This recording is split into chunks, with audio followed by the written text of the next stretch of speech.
Hey guys, so today me and my sons Nicholas and Gabriel are teaming up with Comfort Cases to pack backpacks for children that are entering the foster care system. As you guys know, I'm a foster mom and I've been a foster mom since Gabriel has been a baby, so for 7 years.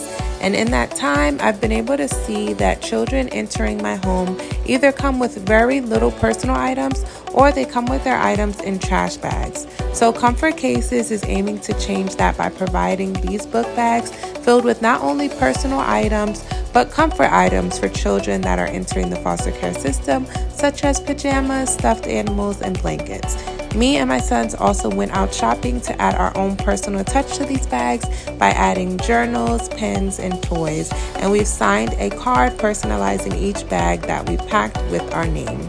To date, Comfort Cases has distributed 200,000 cases and they have a goal of distributing 40,000 more. So if you would like to help and contribute, make sure that you guys click the link in my bio.